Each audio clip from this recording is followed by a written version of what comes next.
कधी कधी आयुष्यात असे क्षण येतात जेव्हा माणूस आकाशाकडे पाहून एकच प्रश्न विचारतो, माझ्याच बाबतीत असं का होतं.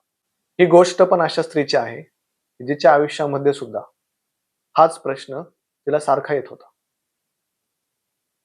उडीसा राज्यामधील एक छोटस आदिवासी गाव, मातीची घरं, जंगलाच्या कुशीत वसलेलं छोटस गाव.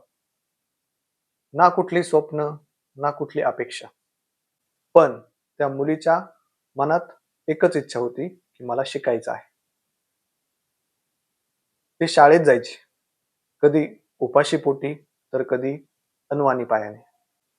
मागच्या बाकावर बसल्यावर सगळ्यांच्या डोळ्यामध्ये एकच प्रश्न असायचा, ही मुलगी आयुष्यामध्ये पुढे जाऊन काहीच करणार नाही.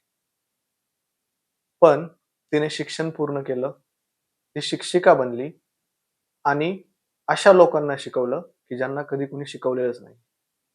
आयुष्यामध्ये सगळं व्यवस्थित चालू होतं, पण नियतीला काहीतरी वेगळंच सांगायचं होतं. लहान मुलाचं अपघाती निधन झालं, मोठ्या मुलाचं काही आजारपणामुळे निधन झालं. त्याच वर्षामध्ये आई वडिलांचं सुद्धा निधन झालं. एक स्त्री म्हणून, एक मुलगी म्हणून, एक पत्नी म्हणून हे दुःख खूप मोठं होतं. त्या रात्री एकटी बसून डोळ्यात पाणी आणि मनात एकच प्रश्न, देवा, माझ्या बाबतीत असं का होतं. पण ती वेगळी होती.